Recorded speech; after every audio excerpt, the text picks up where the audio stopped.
Well, alright, welcome back to As It Should Be, Paul Perlino here in the world-famous As It Should Be Studios. Alright, and, well, it's time for yet another track versus track.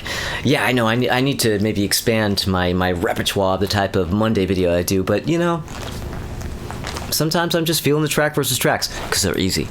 Well, sometimes, depending on what I'm doing. Sometimes, you know, those pairings can get treacherous, but overall, a track versus track video is a pretty quick and dirty thing to make. And, so that's what I'm doing. But I have a really good pair up this time. I'm putting two great 1982 albums up against one another. Mötley Crüe's Too Fast for Love versus Scorpions' Blackout. Yeah, Blackout by the Scorpions. My favorite album by each band. And in the case of Mötley Crüe, the only one I really actually like. I like Shout at the Devil, okay. I mean, that's not a bad record, it's okay. But after that, take a hike. Scorpions, overall, as a band, I far prefer the Scorpions over Mötley Crüe. But you know what? I like this album a bit more than this one. So, we'll see how it goes. Get my tally sheet going over here. So we have Mötley versus Scorps. All right, let's see how it goes. Let us find out. As I recently on the last track versus track, I kind of explained this, but I'm gonna explain it here now too. I might make it a regular thing, a regular feature of these videos. I want to point out that the object of this isn't really about which album wins. It's not about the overall album battle. It's really about the individual pairings, and then you see in the end which album won. But this isn't a very effective way, really, to figure out which album is better or which album you like more, because there's no way to really do it that way. It's really just about the individual pairings and having fun, just, you know, having two song titles come at you and go, okay, which one do I prefer? That's what it's all about. And it's also all about fun, and it's just about what I prefer right here, right now, not necessarily what the better song is or whatever, just, you know, right now, right here, which song do I prefer? And that's what this is. All right, so let's go. Track number 1 on Too Fast for Love, Livewire. Oh man, woo, man. I may not like Mötley Crüe much, but woo, man, what a fucking track that is. That goes against track number 1 on Blackout, which is Blackout. What a track that is, and oh shit. Whew. Oh, right out of the gate, that's a Sophie's choice. Ooh.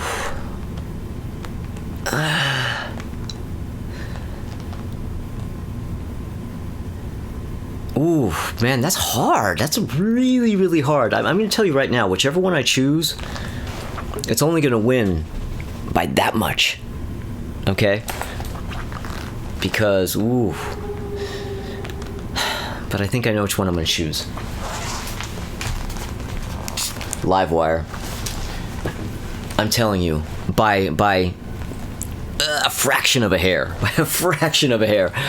Okay, so track number 2 on Too Fast for Love is Come On and Dance.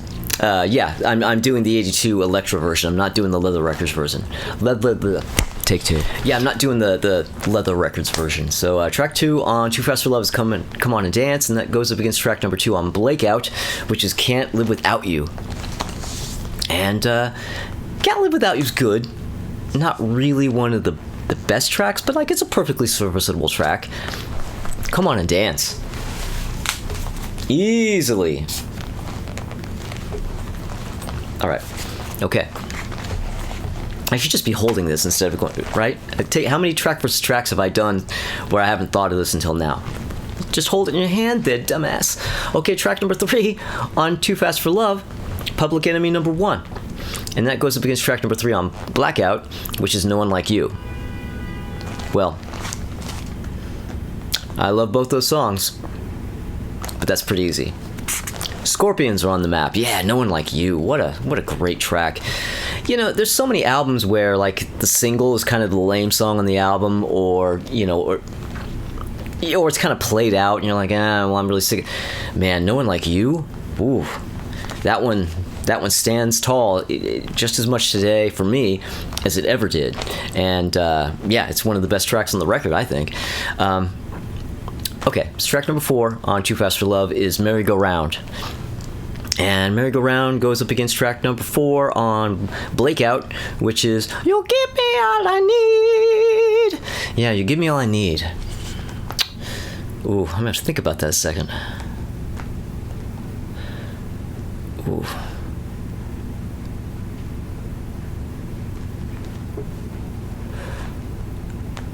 Well,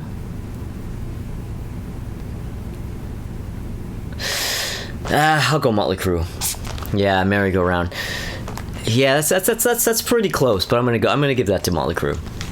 Okay, so track number 5 on Too Fast for Love is Take Me to the Top, and that goes up against track number 5 on Blackout, which is Now.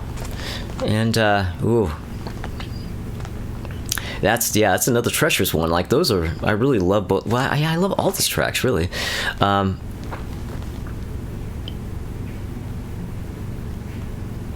But you know what? I'm going Scorpions. Yeah, I'm going to give that to Now. Take Me to the Top is great, but Now is just a little better, I think. I'm a little more into it. Okay, so track number 6 on Too Fast for Love, we're turning the album over. This is the opening track on side 2, and that's Piece of Your Action. And that goes up against track number 6 on Blakeout, which is Dynamite. Dynamite. Ooh, wow, that's another close one. That's like, ooh, man.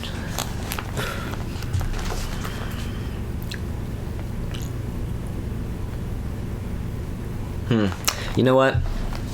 Mötley Crüe. See, the thing about the Mötley Crüe album versus the Blackout album, in the big picture, generally speaking, I really like the raw, punky, demo-y vibe of that album. The Blackout album is much slicker and much more pro-sounding, which is fine, which is great. I have no problem with that. It really works for that record. But there's a certain charm that Too Fast for Love album has that not many albums have. Certainly no other Mötley Crüe album, that's for sure. Yeah. So Piece of Your Action, I think there's a vibe about that track that I think kind of puts just a little above Dynamite for me. Okay. All right, so track number 7 on Too Fast for Love is Starry Eyes, which total glam track, right? And that's up against track number 7 on Blackout, which is Arizona. Kind of not really one of my favorite songs on the album. It's a pop track. I mean, no one like you is a pop track, but I think it's a really like meaty, substantial pop track. Arizona is kind of lightweight, in my opinion. Starry Eyes, easily. Ooh, Mötley Crüe's kind of wiping the floor. Let's see how this goes.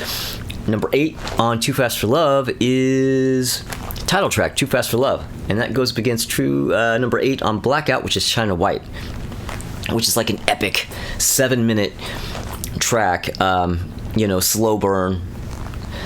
And Too Fast for Love is, it's just like a really immediate, just direct, raw, almost kind of slightly punky, hard rock track. And it wins, yeah. Because China White is great, and technically China White is actually a better track, a better song.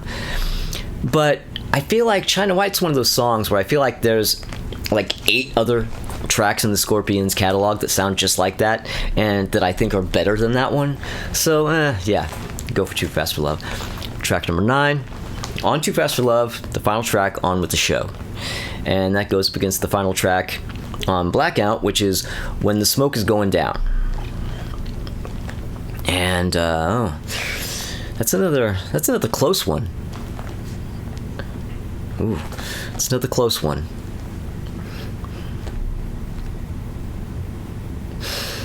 That's really close.